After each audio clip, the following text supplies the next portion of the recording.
Israel. Hari berganti, musim berubah, zaman sudah modern, tapi tingkah, pola, cara mereka bertindak sudah disebutkan dalam Al-Quran 1445 tahun yang lalu. Begitulah Allah Subhanahu wa ta'ala ingin menceritakan kepada kita. Kalau kita baca Al-Quran, fa'tabiru, ambil pelajaran bagaimana jahatnya Bani Israel. Kenapa kita dapat pahala membunuh cicak? Karena ternyata ketika Nabi Ibrahim alaihissalam dibakar, maka ketika itu cicak ikut meniup, menghembus api itu supaya semakin besar. Itulah salah satu yang disebutkan Nabi SAW. Walaupun secara medis dan kesehatan, andai ada orang tidak percaya kepada hadis, tidak percaya kepada ayat, dia tetap juga akan membunuh cicak. Karena cicak membawa materi, jari-jarinya melekat ke makanan, banyak virus. Tapi ada cerita di balik itu, bahwa dia ikut berkontribusi, walaupun hanya dengan hembusan napasnya, ikut membakar Nabi Ibrahim alaihissalam. Sementara burung pipit, ketika Nabi Ibrahim dibakar, harriquhu, nyalakan api, bakar dia. Burung pipit datang membawa setetes dua tetes air. Setetes dua tetes air yang dibawa oleh burung pipit untuk memadamkan api yang membakar Nabi Ibrahim tidak ada pengaruhnya. Lalu binatang yang lain bertanya, wahai burung pipit, untuk apa kau bawa dua tetes air memadamkan api yang bergejolak membakar Nabi Ibrahim? Kata burung pipit, aku tidak melihat efeknya, tapi aku hanya berharap ketika nanti di hadapan Allah waktu ditanya, apa yang sudah kau lakukan ketika mereka membakar Ibrahim? Aku sudah melakukan sesuatu. Ketika Nabi Musa alaihissalam membawa Bani Israel menyeberang Laut Merah, bagaimana penderitaan yang dialami oleh Nabi Musa alaihissalam? Mereka bertemu dengan sekelompok manusia yang menyembah berhala. Lalu apa kata Bani Israel meminta kepada Musa? Ya Musa, ij'al lana ilahan kama lahum alihah. Wahai Musa, buatkanlah kami Tuhan seperti Tuhan-Tuhan mereka dalam bentuk berhala. Begitulah kurang ajarnya Bani Israel kepada Nabi utusan Allah Subhanahu wa ta'ala. Hari ini sejahat-jahatnya umat Nabi Muhammad SAW, belum pernah ada yang menantang Ustadz, tolong buat kami Tuhan seperti Tuhan mereka. Andai tidak percaya kepada Ustadz, paling mereka hanya akan diam saja. Tapi kisah ini diabadikan dalam Al-Quran. Surat yang pertama Al-Fatihah, surat yang kedua Al-Baqarah. Surat Al-Baqarah bercerita tentang perjalanan Nabi Musa alaihissalam bersama dengan Bani Israel. Perjalanan mereka lanjutkan. Lalu apa kata mereka kepada Nabi Musa alaihissalam? Ya Musa, lan nu'mina laka hatta narallaha jahrah. Lan, kami tidak akan beriman percaya kepadamu hatta narallaha jahrah, sampai kami melihat Tuhan secara nyata. Sebelum Tuhan itu terlihat nyata, kami tidak percaya kepadamu wahai Musa. Begitulah tingkah pola mereka kepada Nabi utusan Allah Subhanahu wa ta'ala. Ke negeri kita di Nusantara cukup dikirimkan Allah wali-wali saja. Wali Songo di Pulau Jawa, para alim, para ulama. Tidak perlu Nabi. Menunjukkan dokter spesialis yang datang ke rumah orang kaya, satu sisi menunjukkan kehebatan, tapi di sisi lain juga menunjukkan bahwa ada penyakit kronis yang sulit untuk disembuhkan oleh dokter biasa. Begitulah Nabi Musa yang amat sangat kuat, sangat hebat berhadapan dengan Bani Israel yang tingkat kejahatannya juga luar biasa. Di gurun pasir tidak ada tanaman tempat bernaung dan berlindung. Mereka meminta kepada Nabi Musa alaihissalam, tolonglah engkau berdoa kepada Tuhan wahai Nabi Musa, supaya kami bisa ada naungan dan makanan. Wa dhallalna 'alaihimul ghamama, kami turunkan awan untuk menaungi mereka. Lihatlah bagaimana doa Nabi Musa terkabul. Kalau melihat tingkah pola Bani Israel, Allah sangat marah. Tapi karena kelembutan Nabi Musa, wa dhallalna 'alaihimul ghamama wa anzalna 'alaihimul manna wassalwa, kami turunkan makanan yang manis dan yang asin. Yang asin, sebagian ahli tafsir mengatakan panggang burung. Yang manis adalah untuk cuci mulut mereka. Lalu apa permintaan Bani Israel? Kita kalau diberi makanan bersyukur kepada Allah, alhamdulillah. Tapi apa kata Bani Israel? Lan nasbira ala ta'amin wahidin, kami tidak sabar kalau makanannya cuman ini. Kami minta supaya Tuhanmu menurunkan kepada kami wa fumiha wa adasiha wa basaliha, kami ingin bawang merah, bawang putih, kacang asal.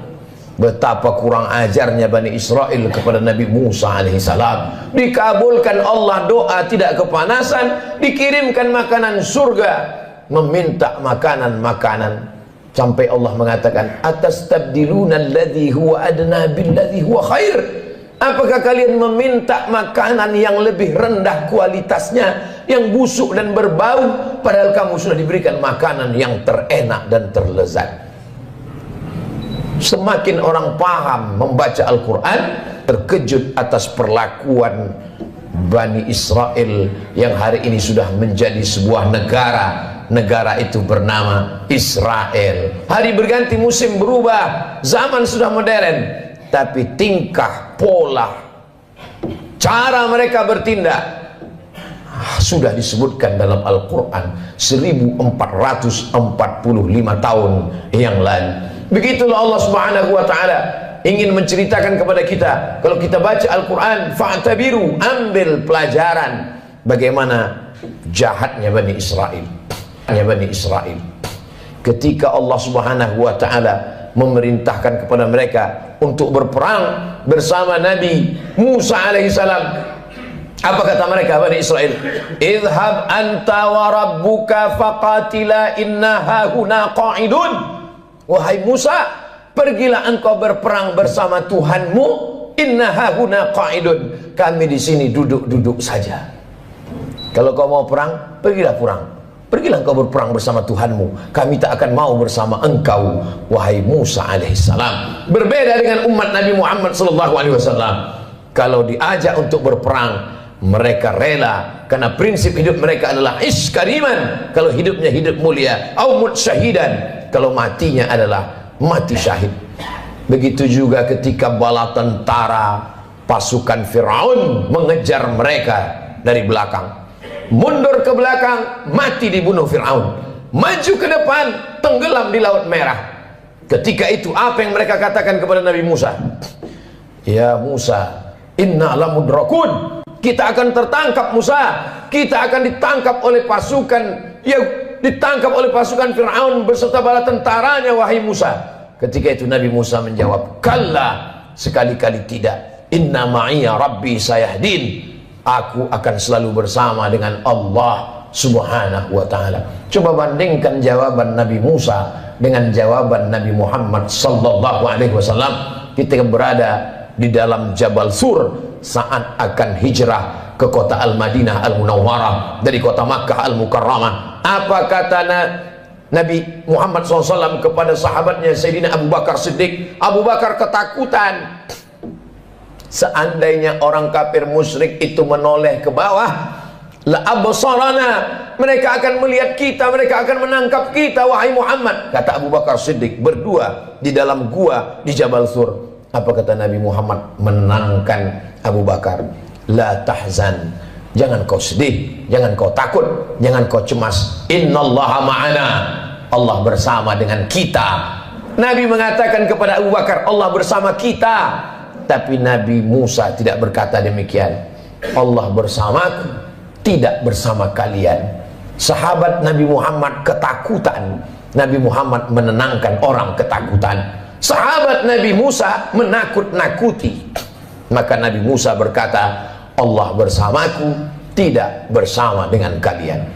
Segala yang diceritakan Allah dalam Al-Quran, yang selama ini orang hanya membaca tulisan di atas kertas, hari ini mata melihat, menyaksikan. Untuk peduli kepada Palestina tidak perlu menjadi seorang Muslim, tidak perlu menjadi orang Islam, cukup menjadi manusia saja. Hari ini Allah ingin menyingkapkan tabir betapa Allah menunjukkan kebatilan, tapi sampai masanya nanti pertolongan Allah Subhanahu wa taala akan datang. Kenapa kita dapat pahala membunuh cicak? Karena ternyata ketika Nabi Ibrahim alaihissalam dibakar, maka ketika itu cicak ikut meniup, menghembus api itu supaya semakin besar. Itulah salah satu yang disebutkan Nabi SAW. Walaupun secara medis dan kesehatan, andai ada orang tidak percaya kepada hadis, tidak percaya kepada ayat, dia tetap juga akan membunuh cicak. Karena cicak membawa materi, jari-jarinya melekat ke makanan, banyak virus. Tapi ada cerita di balik itu, bahwa dia ikut berkontribusi walaupun hanya dengan hembusan napasnya, ikut membakar Nabi Ibrahim alaihissalam.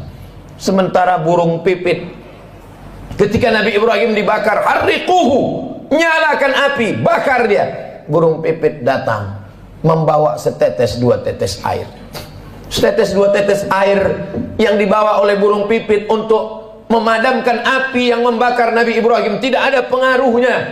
Lalu binatang yang lain bertanya, wahai burung pipit, untuk apa kau bawa dua tetes air memadamkan api yang bergejolak membakar Nabi Ibrahim? Kata burung pipit, aku tidak melihat efeknya, tapi aku hanya berharap ketika nanti di hadapan Allah waktu ditanya, apa yang sudah kau lakukan ketika mereka membakar Ibrahim? Aku sudah melakukan sesuatu. Jangan pernah menganggap sepele perbuatan kita hari ini.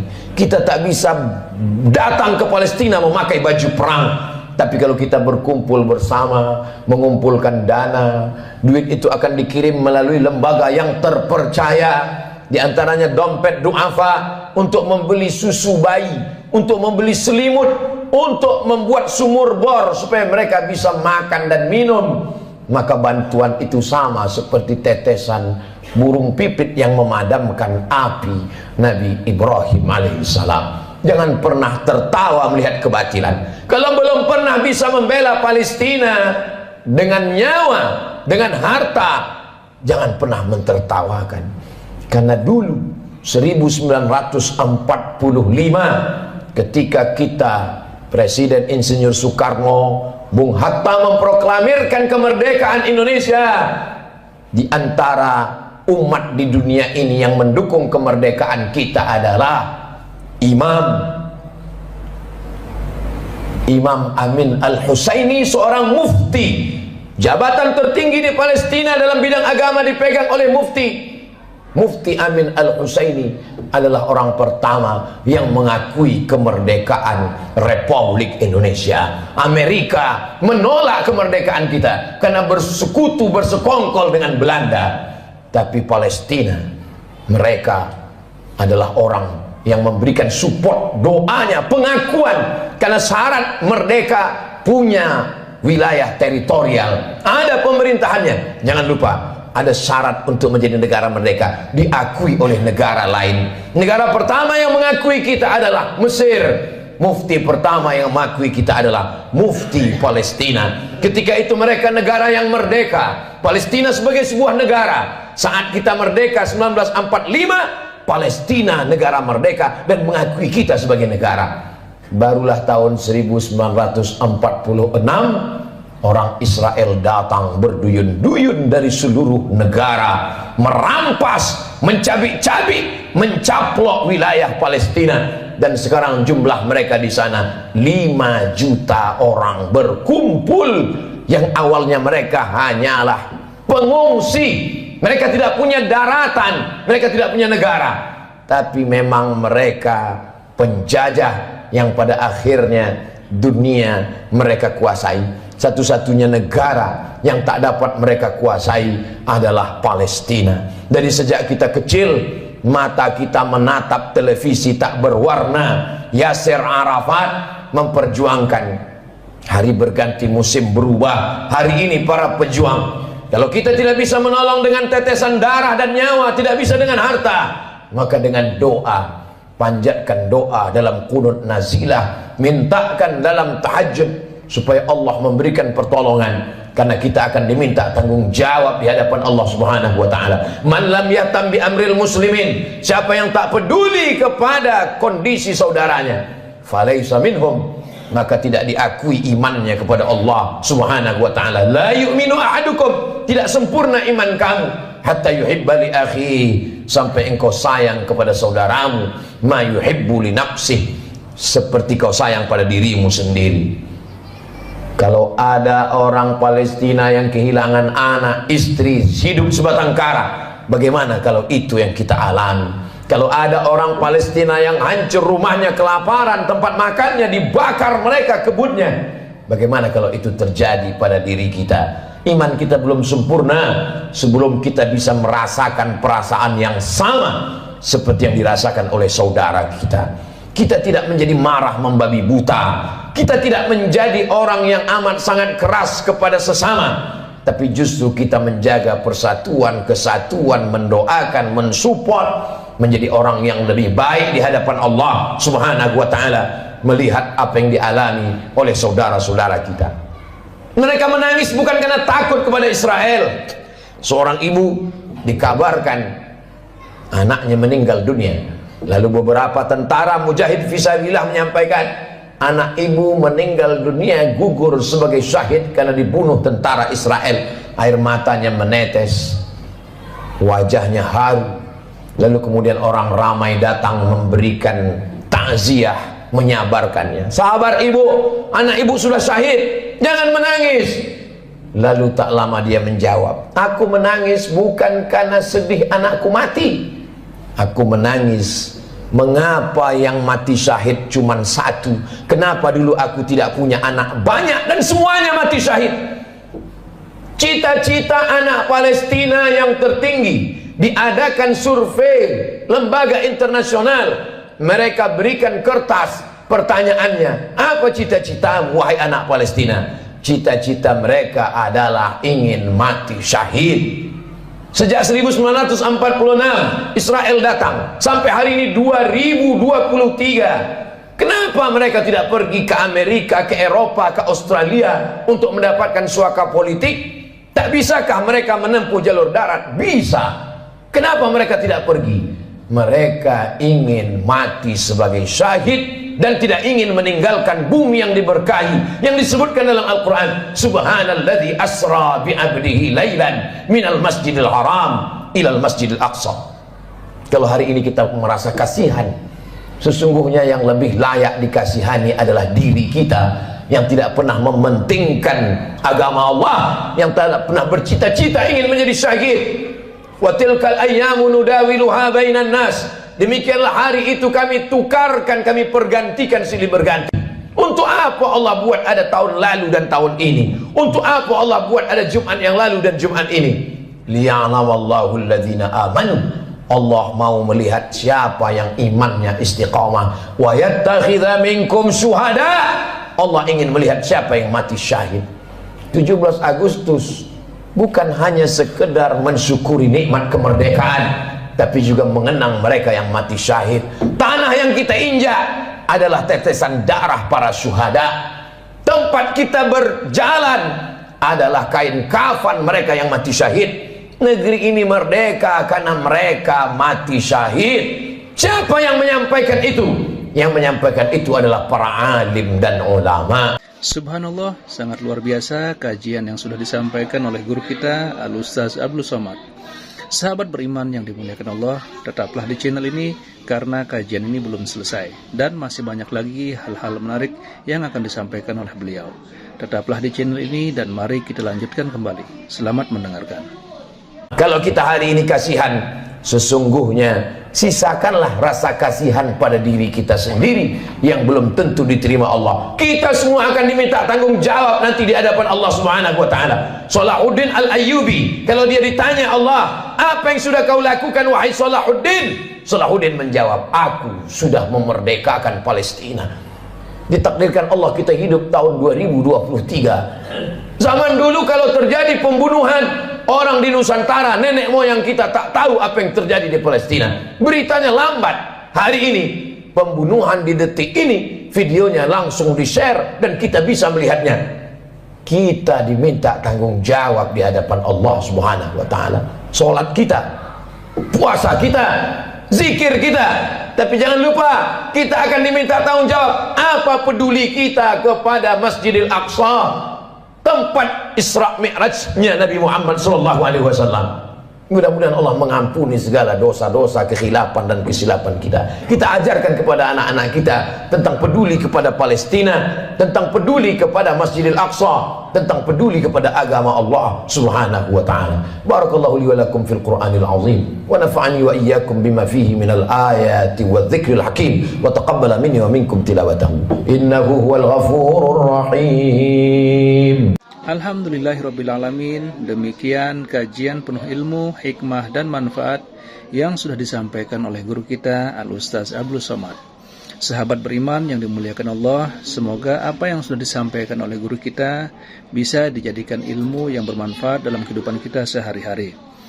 Demikian yang dapat saya bagikan, kurang lebihnya mohon maaf. Sampai bertemu lagi di kajian berikutnya. Wabillahi taufiq wal hidayah, waridha wal inayah. Wassalamualaikum warahmatullahi wabarakatuh. Setelah kita mendengarkan bersama kajian yang sudah disampaikan oleh guru kita Al-Ustaz Abdul Somad, sekarang mari kita lanjutkan aktivitas kita masing-masing. Semoga ilmu yang disampaikan oleh guru kita bermanfaat dalam kehidupan kita sehari-hari. Buat sahabat semua, saya ucapkan selamat beraktivitas dan sukses selalu. Sampai bertemu lagi di kajian berikutnya. Wabillahi taufiq wal hidayah. Wassalamualaikum warahmatullahi wabarakatuh. Bismillahirrahmanirrahim. Assalamualaikum warahmatullahi wabarakatuh.